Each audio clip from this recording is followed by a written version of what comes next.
आज हम बात करने वाले हैं भारत के नए नेशनल टर्मरिक बोर्ड के बारे में। चलिए समझते हैं कि ये बोर्ड क्या है और इसे भारत की गोल्डन स्ट्रैटेजी का हिस्सा क्यों कहा जा रहा है।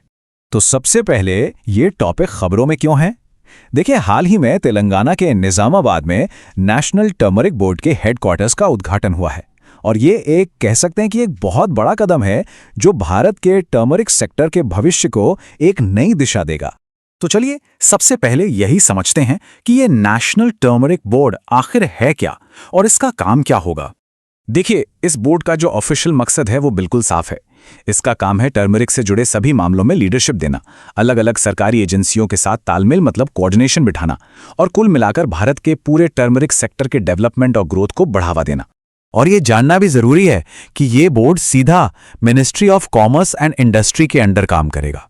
इससे एक बात तो पक्की हो जाती है कि हल्दी के ट्रेड और इंडस्ट्री पर अब खास ध्यान दिया जाएगा। अब बात करते हैं इस बोर्ड के कॉम्पोजिशन की, जो कि काफी दिलचस्प है। इसमें एक चेयरपर्सन होंगे जिन्हें केंद्र सरकार अपॉइंट करेगी।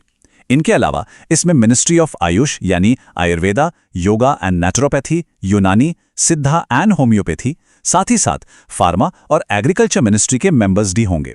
इतना ही नहीं, 3 राज्यों से रोटेशन पर रिप्रेजेंटेटिव्स, रिसर्च इंस्टीट्यूशन के एक्सपर्ट्स और सबसे अहम बात, हल्दी उगाने वाले किसान और एक्सपोर्टर्स के प्रतिनिधि भी इसमें शामिल हैं। मतलब इस तरह की डाइवर्सिटी ये सुनिश्चित करती है कि हर किसी की बात सुनी जाए। इस बोर्ड के सामने 4 बड़े लक्ष्य रखे गए हैं। पहला है रिसर्च एंड डेवलपमेंट यानी R&D पर जोर देना ताकि हल्दी की और बेहतर किस्में तैयार की जा सकें। दूसरा, सप्लाई चेन को बेहतर बनाना और नए मार्केट ढूंढना ताकि किसानों को उनकी फसल का अच्छा दाम मिले। तीसरा, किसानों के लिए फसल की पैदावार यानी यील्ड को बढ़ाना। और चौथा, दुनिया भर में हल्दी के फायदों के बारे में जागरूकता फैलाना, जिससे इसकी डिमांड और भी बढ़े। तब एक सवाल मन में आता है कि आखिर हल्दी के लिए एक अलग से बोर्ड बनाने की जरूरत क्यों पड़ी। इसका जवाब छिपा है भारत की टर्मरिक इंडस्ट्री के साइज में। सच तो यह है कि भारत इस मामले में एक टर्मरिक सुपर पावर है। जरा इस नंबर पे गौर कीजिए, 70%। पूरी दुनिया में जितनी भी हल्दी पैदा होती है उसका 70% हिस्सा अकेले भारत से आता है। ये कोई छोटा मोटा आंकड़ा नहीं है, ये इस फील्ड में भारत के दबदबे को दिखाता है। और बात सिर्फ प्रोडक्शन तक ही नहीं रुकती। जब हम ग्लोबल ट्रेड की बात करते हैं तो उसमें भी भारत का हिस्सा 62% से ज्यादा है।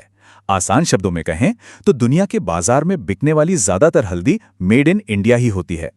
अच्छा, अगर हम देश के अंदर की बात करें तो तेलंगाना, महाराष्ट्र, तमिलनाडु और आंध्र प्रदेश ये वो राज्य हैं जो हल्दी के प्रोडक्शन में सबसे आगे हैं। आपको जानकर हैरानी होगी कि ये राज्य मिलकर ही भारत के टोटल डोमेस्टिक प्रोडक्शन का 63.4% हिस्सा उगाते हैं। तो ये जो इतनी हल्दी हम उगाते हैं, ये आखिर जाती कहाँ है? देखिए, हमारे सबसे बड़े एक्सपोर्ट मार्केट हैं बांग्लादेश, UAE, USA और मलेशिया। इन देशों में भारतीय हल्दी की डिमांड बहुत ज्यादा है।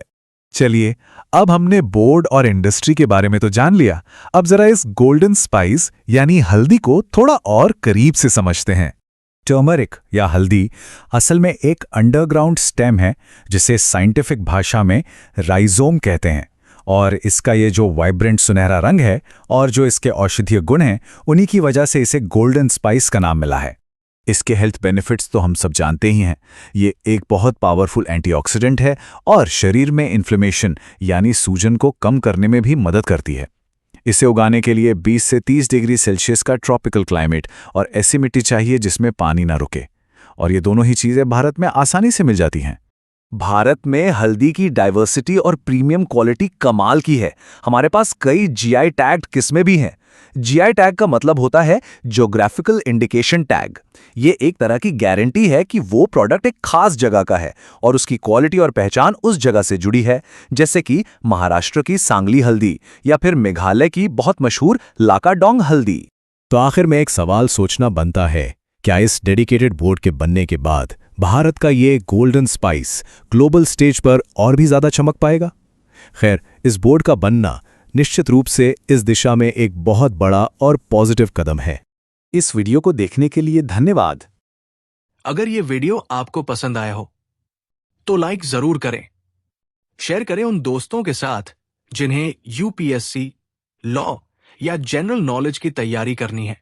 और हाँ, सब्सक्राइब करें। आप अपने सुझाव या सवाल नीचे कमेंट में लिख सकते हैं। यूपीएससी एंड कॉम्पिटिटिव एग्जाम की गाइडेंस या मेंटरशिप के लिए संपर्क करें। Our contact information is given in description. धन्यवाद। मैं हूं कृणाल ठाकुर। मिलते हैं अगले भाग में। जय हिंद।